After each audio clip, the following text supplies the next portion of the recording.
go finish that? Yeah, let's finish this. Welcome back. Episode 2 of Quarantine Dads. We've made it another week. And if you're back and listened to week 1 and returned for week 2, what the hell is wrong with you? You clearly have nothing else to do. But if you're joining us newly, I'm Andy. I'm Micah. And we're 2 dads, live next door, grinding out through the end times, drinking some bourbon. At least tonight it'll be bourbon. Last week it was whiskey, drinking some spirits, talking about it, and we decided to put a microphone in front of us. So how's your week? My week was pretty good. I was kind of on edge, though, towards the end of the week. Just really wanted to get through it. I was talking with somebody, and I was like, hey, tomorrow when you're going to be working on that, because they had told me Friday, I was like, tomorrow when you're working on that, let me know if you have any issues. And somebody had to pipe in and be like, Mikey, you know it's Tuesday, right? So I had a mini, what the hell moment. Well, I'm in the most comfortable pants I own tonight, and that's about all I can say, is that made it through not only a week, but a weekend, and ramping up to get back to it and navigate this whole in and out and in and out and in and out, and I'm the designated errand runner if we're not locked in the house, so it's anxiety, come back down. Anxiety, come back down. People touch me in a grocery store, run away.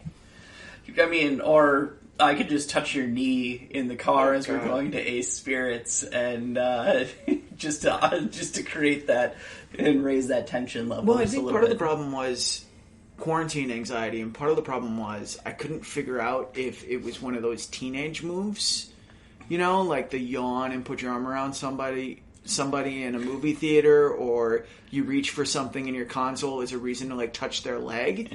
And so I couldn't quite figure out what it was you were doing. So what actually happened is I accidentally brushed your leg as I was trying to change the song track, because that's where that's where the little steering collector is. And then I was like, oh, sorry. I just thought it was my ripped pair of Levi's skinny 501s. That was what it was. That's all I thought it was. And then I was like, I'm totally going to commit to this just to mess with him, because he just finished telling me the story of him being in a grocery store in a neighborhood that he's not normally in, and how awkward it was that.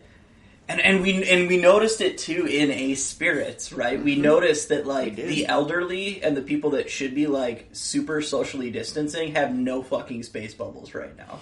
There's basically there seems to be 2 types, and that's one is just like the people who are like, no, if I get it, I get it. It was a good run, and they are far too close to me for comfort. So. But you know, we get another week of that this week, where it's trying to leave the house as little as possible. So frankly, I'm going to leave the house less this week than I did last week. I think it might be my wife's turn. Yeah, and we've got I stocked up. I ran to the store, but so has this happened to you? Because I know that you've had a little bit of a dry cough this week, and I think it's just been being trapped in the house, it being dry, but it didn't really rain that much. But so I go to Target, and as I'm walking in, I'm reading the signs of, hey, if you have a cough or a fever, we're going to ask you to leave, all this other stuff. As soon as I walk through those damn doors, back of my throat starts to have this tickle. And it was like the 25, 30 minutes that I had to be in this store. I mean, I definitely shopped quite a bit quicker just because I had to get to my car, close my car door, and then just have to like cough it out for a second. You had to hold that in. I had to hold that in the whole time. No, it's a weird time of year. We're in Minnesota, and it's that weird time of year where we're getting sun, and I think some allergies are kicking up, but it's still cool out. And it's that really weird transition where you want to think it's warmer than it is, you want to think there's more moisture in the air than there is, and then you go outside and everything's still kind of drying out, and frankly, this time of year, I'm not a huge fan of it. No, because I just get so confused. And part of it is, like, clearly I'm wardrobe obsessed, and I go from, my winter wardrobe of layering and layering and layering to now I'm going to my spring wardrobe, which frankly isn't that much different because it's just means I wear a t-shirt under my cardigan instead of a long sleeve under my cardigan. Yeah, that's true. But still, it's not as warm as it looks, and it drives me insane. I sent the kids out to play this morning, and they came back in with in within like 5 minutes because it's windy, wind's whipping around the corner of our house, and they're complaining that it's cold. And it's like, well, it says it's sunny and 50, but I doubt that, and I don't want to be outside, so I'm not going to make a 6 and a 4-year-old stay outside while I sit inside and drink my coffee. That seemed a little unfair. No, that's a little bit, yeah. I mean, as much as we want to, Dad needs quiet time. Can you just go outside? But it's cold up there. No, I don't care. Go play in the garage. It's insulated. It's not heated, but it's insulated. Just go play in there. So before we jump to this week's bourbon, a couple cleanup items on last week. Last week we tasted a Willett Family Estate small batch rye, and yeah, they're 4-year, and it was fantastic. But it is. But what we realized is we probably shouldn't rate things or figure out a rating scale on the fly because that turned into a train wreck. And listening to it back, we had no idea what we were doing when it came to getting a consensus rating. So we cleaned that up a little bit. We did. We took a 0 away. Decided to drop it. Actually, we just moved a decimal point. 1 0 in. And one of the things that we also kind of realized with that is I can be pretty ridiculous when coming up with schemes and point scoring systems and which shocks no one that knows you. Yeah, exactly. Be like, you're going to give me enough time. I'm going to make this as overly complicated as possible. And so my plan worked. We're back down to a 10-point scale, but we're going to come to a consensus, right? And I think that's one of the big things is we'll figure out the consensus and the score, and then we'll kind of move on from there. I was kind of talking, you made a joke on last week's episode for the correction side about beets and how much I love anything that involves a sugar beet. I had kind of muttered under my breath, or had kind of said Tattersall. Tattersall is not made with beets. As far as I know, they don't make anything with beets.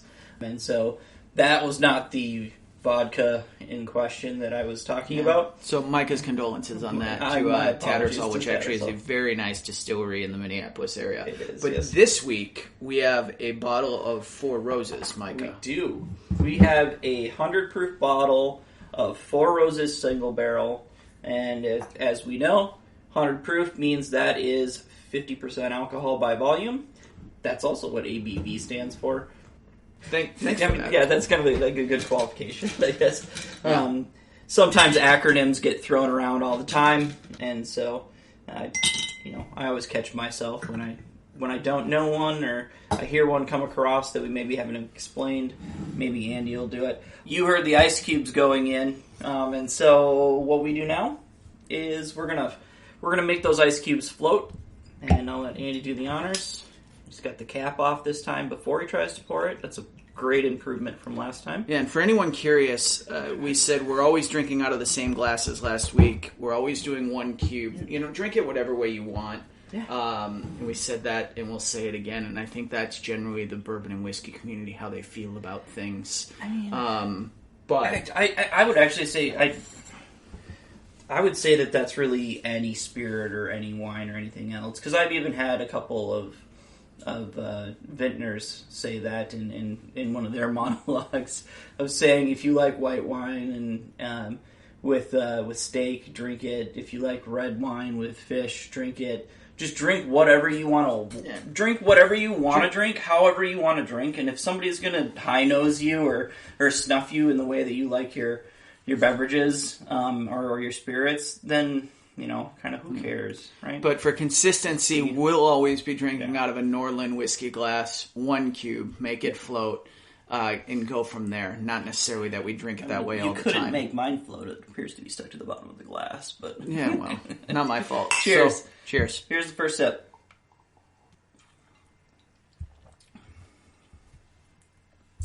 That's good.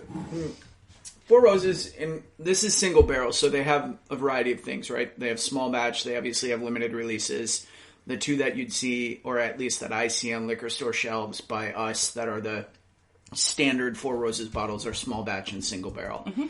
I think the single barrel is a better bottle. That's my opinion. And we've talked extensively around this, and I actually know quite a few of my friends have asked me time and time again, what like, hey, I don't drink a lot of bourbon, but I want to have like a good bottle of bourbon in the house, if I'm entertaining or having guests. And almost every single time, mainly because of the price, as well as the availability nationwide, and just the quality itself. Like, yeah, this is the bottle I'm going to point them to, right? From the first sip all the way through carrying in, I mean, it's a consistent taste profile. It lingers a little bit from a warmth standpoint. Mm-hmm. And I really like the flavor profile of this. I find it really flavor forward in that I pick up a lot of vanilla right away, and not everything that we drank together, we'll drink when we record, has the flavor notes in that first sip. Yeah. And this really does to me, which I like that. It's a really warm vanilla right away on the front of the tongue that rides all the way back. And one of the things that's actually interesting, because we were drinking this last night too, as we were doing a photo shoot, and we got our fantastic wives involved, and I'm sure we looked ridiculous as we're running in and out of the back, running in and out of through the patio door with just take a picture of this bottle, okay, take a picture of this bottle. But when we were drinking this last night, I had a different bottle of Four Roses Single Barrel Strength, and I got a lot more caramel and toffee notes out of it than I do with this one. I get a lot more vanilla on this. Mm-hmm. I don't get the toffee. I get cherry on the nose, so I do pick that up. And we do read and kind of consult some of the other reviews just to make sure that we're not being like, I taste really awesome hint notes of currant and lavender when I'm drinking, right? Just to make sure we're not crazy. If I ever say I taste currant in something, slap me, because I will tell you I have no idea what currant tastes like.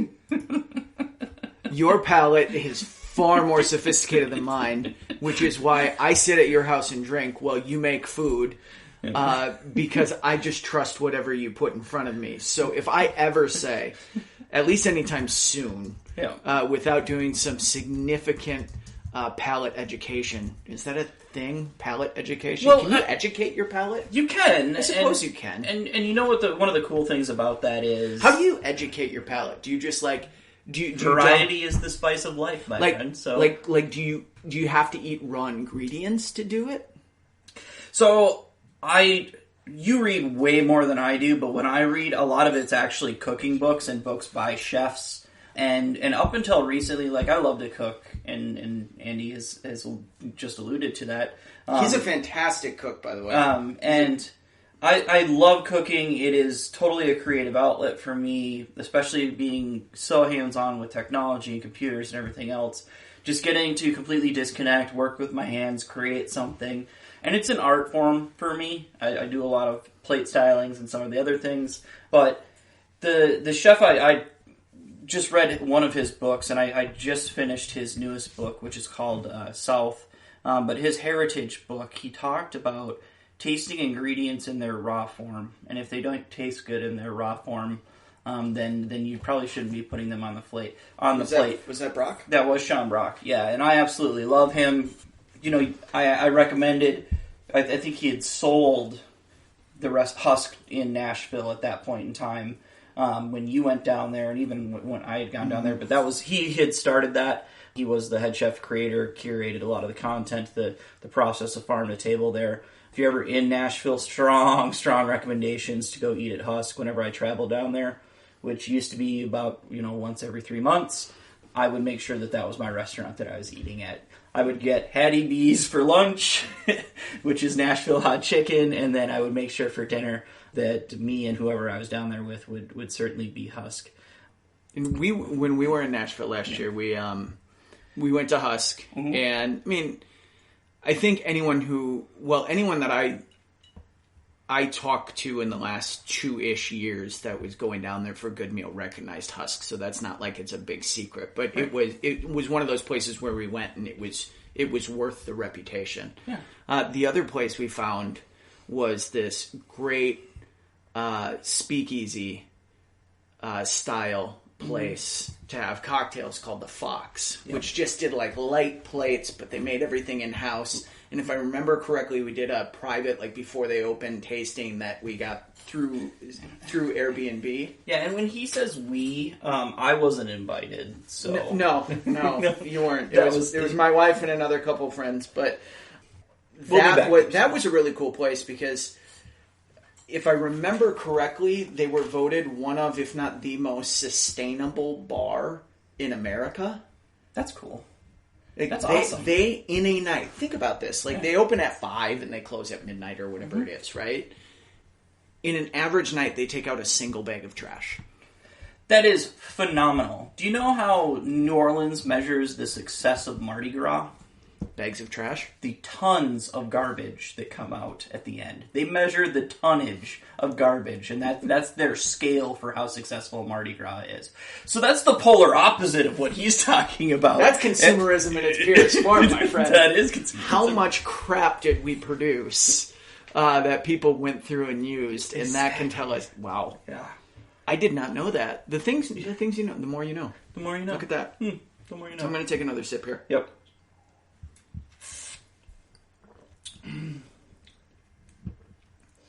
Second sip has a little bit more burn.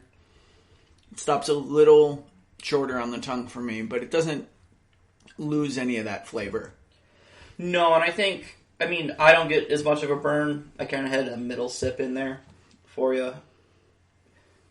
Just because I really like this bourbon. I do get it's a smooth bottle. It's not as clean on the back end, and I'll give you that. But it just is a great tasting bottle. I mean, it's the pedigree. I mean, when we talk about it, this bottle is sub $40. I don't remember what at many places. It floats between like 37, 38 in my memory, and like 43. You paid $40 for it, $39.99 for it, just because I have your receipt. Because we decided to start saving receipts, so we know what we paid. And at some point in time, tax deductions or reimbursement or whatever. So you said something a minute ago about this bottle and when friends recommend things to you. Mm-hmm. Am I the only one that gets terrified whenever anyone asks me for a recommendation of anything? It's a representation of yourself, though, especially right? if it's any like leisure thing where they're clearly like, you do this more than I do, what would you recommend? And I'm like, oh man, do I have to check back with people to make sure my recommendation wasn't complete garbage? I'm throwing a movie quote out right now. Just be like, Ricky Bobby, I saw Highlander, it was shit, right? Like that's the apprehension I have of giving a recommendation to somebody. Be like, I love this. And one of the things, and I'm sure Andy will attest to this, is I have a very fine palate. I have good tastes, and I like to cook. He's also incredibly modest, and yes, yes, very modest. But one of the big things for me is I am a bottom of the barrel movie recommend. You don't want a movie recommendation from me because I'm like, hey, let's turn this on, and I'm like, I love this movie, and you're it's either going to be like teenage humor, even though we're in our late 30s, or well, I suppose you're in your mid 30s. I'm now in my late 30s officially, or it's like. It feels like your movie tastes are B-level horror flicks. Oh, I love B-level horror flicks. Yeah, and coming from a guy who doesn't particularly enjoy horror movies just generally, B-level really escapes me. Mm-hmm. Really escapes me. I mean, just to see somebody strangled with a cordless telephone is just pure amazement. I mean, and good lord. I don't even know where to go with that. And scene. No. Yeah. And new topic. Hard transition. Hard transition. No, but from a taste and everything like that, speaking of savage and just horrible things from a taste profile, I caught my youngest daughter this morning, or not this morning, but earlier this week. I came down and she was eating breakfast. And I look at her, just sitting there with a bowl of Frosted Flakes. No milk, no spoon, eating them like chips. Like a savage. What's wrong with that? I still eat dry cereal on occasion. Well, I'll grab like a handful of it, but she fully committed to her breakfast being just the bowl. And then like She did the bowl tip too to get like all the powdered sugar out of the bottom of it. I distinctly remember as a child having mornings where I would specifically request dry cereal. No milk. Yeah, I want my same bowl of cereal. I just want dry cereal. And my wife was actually mocking me the other night because if you want any sign of just the weirdness of what's going on in terms of grocery shopping and everything in our house, we don't... Cereal is not like our significant go-to, and I have a couple, like I eat granola, Special K, or Corn Chex. That's it. And that's basically what I ate as a kid. By the way, throwing Cheerios, like, it wasn't a lot of sugared cereal, but it was some. Right now in our house, we have a bottle of Applejack, or not a bottle. A bottle of Applejack. No, a box of Apple Jacks, a box of Captain Crunch, and a box of Trix, for God's sake. All bought within the last 4 days. By the way, I'm pretty sure that Applejack, yes, it does. Jack Daniel's Tennessee Apple. No. Jack Daniel's does an Applejack whiskey. Yes. But frankly, I don't think I've ever had it. So does Crown Royal now, and I've heard from it's Crown's the one I'm thinking of. I can distinctly see the label. One. Should probably find that this fall. It was at Ace Spirits, actually. I saw it on the shelf when I was there. Yeah. So a huge shout out, by the way. We went there. I wish we would have gotten picks. Maybe next time when we do a run, we'll get some picks and shout out. But I found some bottles that I had only seen just very, very sparingly at other locations. And I'm sure if I wanted to, I could have probably dropped like $2,000 in there on booze, but I just didn't. But and that was at Ace in Minnesota in the West Metro, and they actually... I didn't go in there until about a few months ago because it's not easy to... It's easy to find in the respect of, you have GPS, but it's not a place... You would not expect for where it's located to have it be the place that you're walking into. Yeah, it's the end of a strip mall. It's tucked behind another store, and I mean, it's in suburbia, so it's pretty nondescript. Yeah. And you go in, and it's, floor to ceiling, 16-foot ceilings. Yeah. Probably 8 shelves, so think like bookshelf style. I think it was 8 until you got to the regular bar height, and then they had 2 lowers. So I think it was about 10. Yeah, I mean, the number of shelves they had, but it was floor to ceiling shelves on a great selection too. The old track step ladder, so that they could get to all the. Yeah, I actually was really tempted to see if I could ride that or climb up it, and I wasn't sure if it was an employee only. Let's get to know them a little bit better before we do the Beauty and the Beast in there, where it's like, I think my goal is that one of us is going to go up on the ladder and the other one is going to push the ladder. Yeah, I think that if you go up on the ladder, I'm pushing in. Oh yeah, totally I mildly trust you. Yeah, well, that's good. I mean, I'm not old and brittle yet. If I fell off a ladder, I think I'd make it. Yeah, I think you'd be fine. I think so. Yeah. Now I'm doubting myself. Yeah. See, it's like my recommendations. Now I'm doubting. Don't second guess. just jump head first into everything. Oh, I'm doubting my fallibility. All right, third step. Welcome to Sunday. Third step.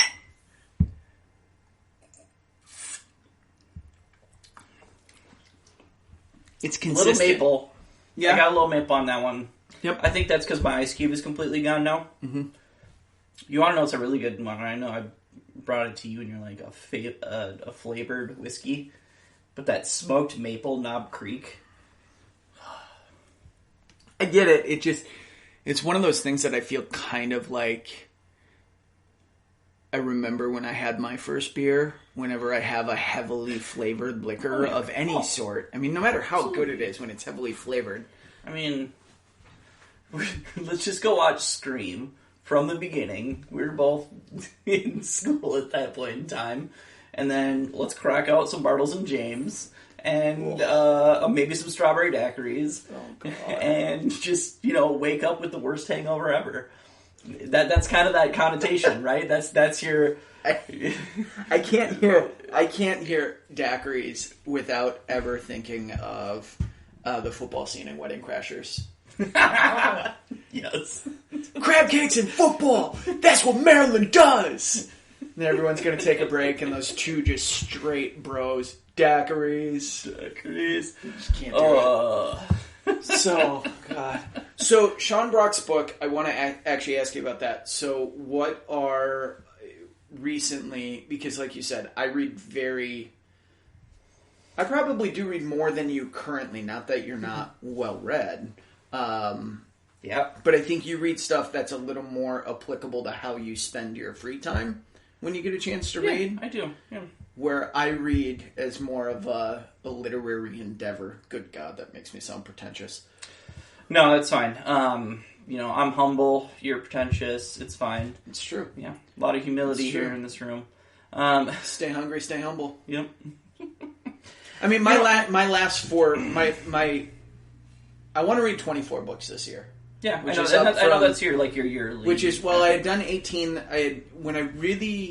A few years back, I thought about that. I was one of those kids that read everything, and it was like you get 10 books from the elementary school book order. I'd read them all within 6 days, and then I'd wonder what to do with myself for the next three weeks before the next one. Yep. And I realized that I had not, having gone through school and then law school, like all my reading for pleasure had really dropped off. And so it would be 3 years ago now. I started at 12, and I think I hit 13 that year, and then I upped it to 18 the last 2 years and read, I think, 19 one year and 20 the next, and trying to read 24 this year. But yeah, a little bit different because my last 5 books were a book of short stories by Tom Hanks, a book called This Is Where I Leave You, just kind of I don't know. That book was okay. Me, which is Elton John's autobiography, which, frankly, I recommend to anyone who likes Elton John or any sort of autobiography to pick that book up and read it. I find, I don't know, for me, autobiographies are a little hard to read. But so what's your fourth one? Sorry. Well, in autobiographies can be to me, but with Elton John, I mean, he's such an icon, and considering we're at our ages, we know a lot of his music, obviously, but a lot of that was before we were born. Right. So really getting a feel for not only his place in the landscape in the 60s and 70s, but also what was going on around him and his struggles, because by the time I really became aware of who he was, it was like The Lion King. Well, the guy who was in The Lion King was a very different guy than the guy who was touring and playing the troubadour and doing Mona Lisas and Mad Hatters, which is my favorite Elton John song. Very different. So that to me, to see a really well-written book that spans 50 years, some of it I can place and relate to because I remember it, and some of it I have no idea about. But then it was Little Fires Everywhere, because multiple people recommended that, and now that's a Hulu show, I think. Reese Witherspoon, Kerry Washington. Yeah, I think that is now a Hulu show. And then... I don't know. I read weird stuff, so... And then... cooking stuff, so... Go Ahead in the Rain, Notes to a Tribe Called Quest, which was a very, very well-written book by an author named Hanif Abdurraqib, who's one of probably the most beautiful writers I've read in the last 4 years. Interesting. If you still have that, I might have to borrow that from you. E-copy. E-copy? Okay. Yeah, that was one I snagged on, I don't know. That's cool. I read just obviously a lot of technical stuff, and I always have to stay on top of that side. And interestingly enough, if I'm going to read for pleasure, it just gets really weird. I love Chuck Palahniuk. I think all of his books are fantastic. If it gets into some of the other ones, it's actually a lot of history books. Chuck Palahniuk did he do Fahrenheit? I believe so. There's a couple of Fahrenheit right there. 451? No. He did. I mean, everybody knows him for Fight Club. Oh, yeah. So Chuck Palahniuk, I get Palahniuk mixed up with a couple other authors whenever I hear him. My favorite book that he's ever done, and they did a movie on it, and the movie was terrible compared to the book, was called Choke. That was a really, really, really well done book. Still to this day, one of my favorites. They did a movie with it, which is just a really interesting spin on him basically trying to form intimate connections with people that save his life. So he'll be sitting in a restaurant and shove something down his throat, start choking, and because somebody saves your life to basically give you a Heimlich, you form an instant bond in a relationship that spans, years upon years. And he's kind of a con man, grifter kind of style thing. But so, like, all those people send him money every year for his birthday. And he always tells them a different birthday just so he can just consistently get money. So it's a really, really weird book. But very well written. He does a lot of back-end work. There's actually, I forget which book it is, but it's all written in broken English because he does it through the first-person representation of a Korean immigrant, which was extremely hard to read it, just because it is written all in broken English, but it was a very, very, very good book that he did as well.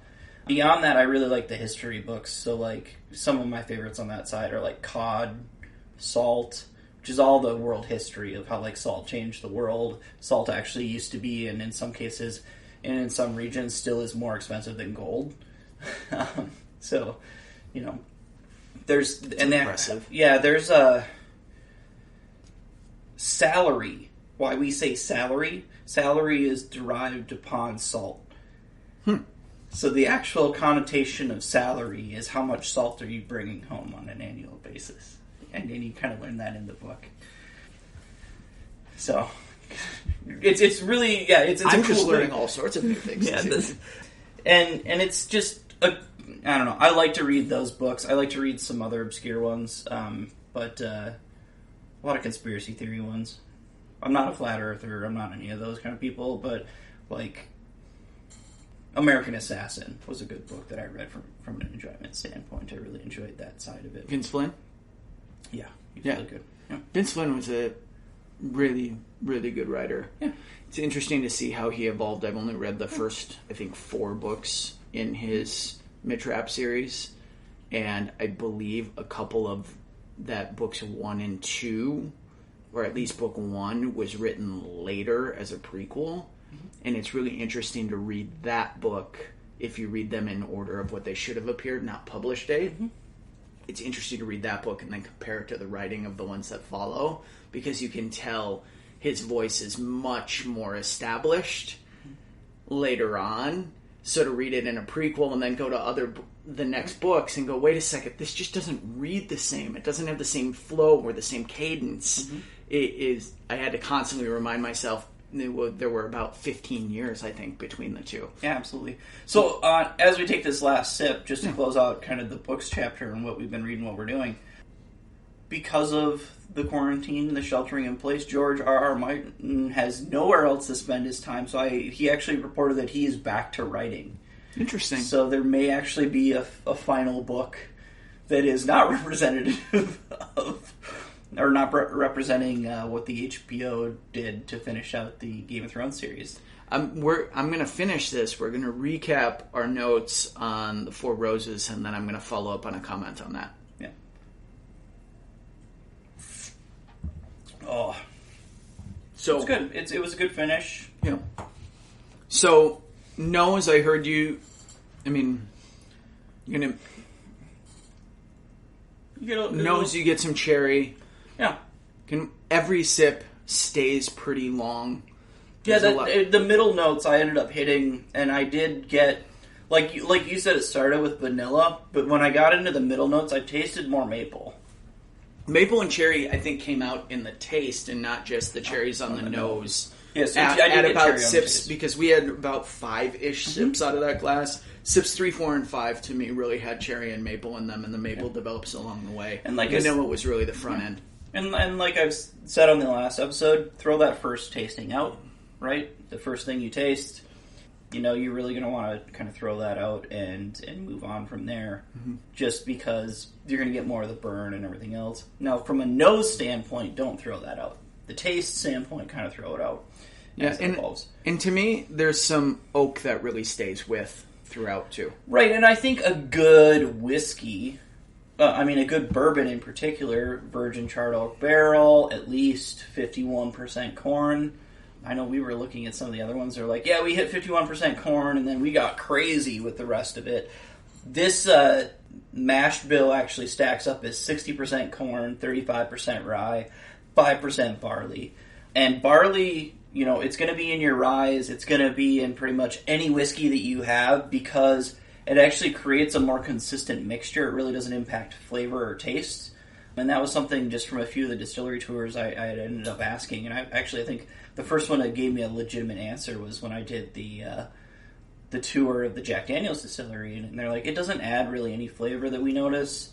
It just makes it a more homogeneous mixture. And we have less clogging when we're piping things through and everything else. So it's a better grain for doing that. And that mash bill actually would be then considered a high rye too, which which does support some of the spice and some of the heat you get from this. It's more subtle. It's not spice, it's not invasive or offensive as you drink, but it does have a little bit of that spicy note to it, and that would be because it's a high rye. Yeah. I mean, but from a bourbon standpoint, I don't consider it necessarily a spicy bourbon. No. To the extent that some of the other ones that we have in the pantry are. So you were going to go back, Well, we might as well rate this first, because then you're going to have a surprise cocktail, and then I have a comment to make about George R.R. Martin. Yeah. But so do your George R.R. Martin so we can finish that thread, and then let's rate it. Well, what I was going to say is, I actually will never watch Game of Thrones. I never did, and I never will. And here's why. Is because I figure if it was a cultural phenomenon like that, and I did the same thing with The Sopranos.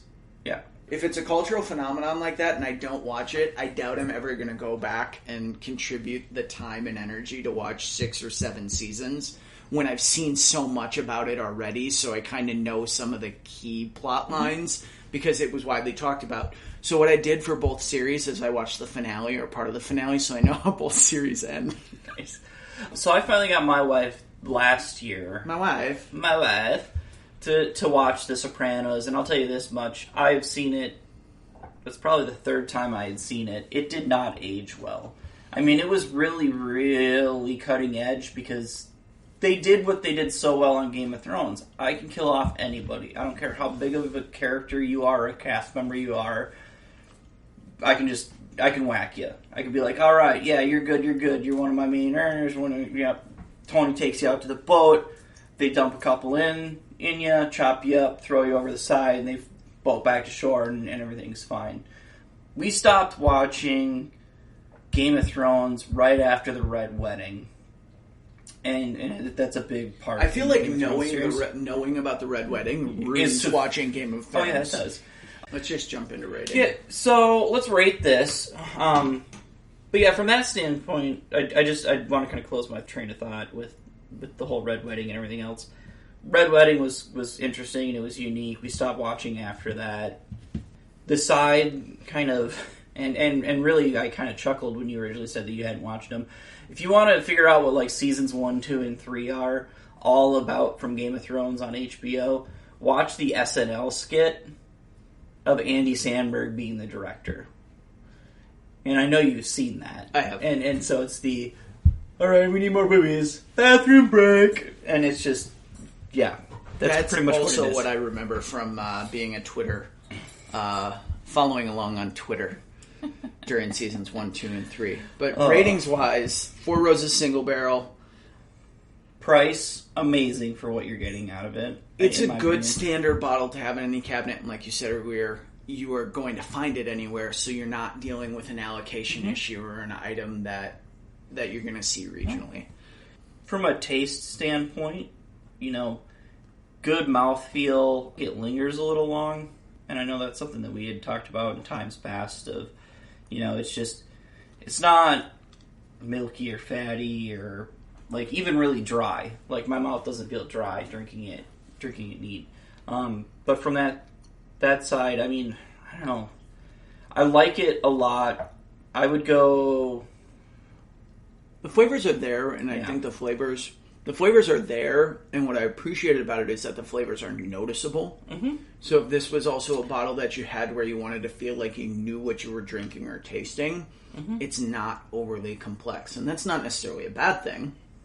Yeah. But on this particular bottle, that's why I think it's a good standard. I'm not going to call it basic because I think the word basic might be insulting to it, but a good standard bottle. Right. You know what you're going to get from it. You know what you're going to be tasting. Well, and it kind of comes full circle. We're going all the way back to the beginning of, would you recommend this to a friend? Absolutely. And I'm in the 8.1, 8.2 range. Yeah. And I'm 8.2, 8.3 on this one just because I do recommend this to a lot of people, and I think, we meet in the middle. So 8.2 there. Seemed much easier than our dueling scales last week. So the Four Roses single barrel, 8.2. That review will be up on QuarantineDads.com if it's not already shortly upon hearing this. Depending on when you're listening to this, also will be on Distiller.com under Quarantined Dads in terms of where our reviews will sit. Yep. So that will be there. And now I know you have we drank it with an ice cube, and I know you have a surprise cocktail hiding somewhere. Yes, it is hidden somewhere. I maybe as the show moves on, I'm going to find a different hiding place to move these, but for right now, it's just sitting right next to the printer by my knee. Under his desk, though. I have no idea what he mixes. Yes. So we do have, and I don't like a lot of sugar in it, and I know that these oranges that we have in here are a little bit on the sweeter side. So I did keep out the sugar, but this is how I like to drink my old fashioned. An orange halved, a little muddled, squeezed out the orange juice, some Fee Brothers orange bitters, so it's orange on orange, and then we have a really nice Woodford cherry on there. And this makes what kind of drink is this? This is an old fashioned. Yeah, this is an old fashioned. I mean, and I agree with you. I like old fashions without the sugar as well. Mm-hmm. So, there's a little bit there. Yep. A couple extra cubes. Waiting for Micah's ice to be in so I can finish pouring. Hey. There you go. So, we're going to move on. We're going to drink our old fashioned, and we're going to close out week 2 of Quarantine Dads, where we tackled Four Roses single barrel, tackled book reviews, and I'll keep reading, so I'll bring up book reviews probably pretty regularly. But I really liked the end of Sean's book. I loved reading Heritage. It actually shows the appreciation that good chefs have for things that are heirloom, that are lost in mass production of food and everything else. And I ended up buying a bunch of seeds. We started our garden and everything like that indoors for now, of a bunch of heirloom varietals that I'm really excited to taste. I am too, because I know you'll throw them into what you make for dinner whenever we're invited over. And I mean, the recipes that are in both his Heritage book and his South book, I know we've cooked stuff, and I mean, that chicken, minus the ER visit, was fantastic when it turned out. Well, but that's what happens when you try to catch a falling knife, Micah. Well, it was to save the dog, so just don't forget that. True. It was my finger of the dog. So we'll leave it there with our old fashions. As always, thanks for listening. You can find us on QuarantinedDads.com, where episodes and reviews are posted. You can also find us on Distiller.com under Quarantined Dads for our reviews, and also check us out on Twitter, or most importantly, for our wives, especially considering they went crazy once we asked them to artfully photograph bourbon bottles. Suddenly they were all interested in what we were doing. So on Instagram or Twitter, it's Dad's Quarantine, at Dad's Quarantine. You can follow us there. And this podcast is now on Spotify, iTunes, and Stitcher. Yes. Awesome. Well, as always, be careful going outside. There are bears out there. And cheers. Thanks for listening.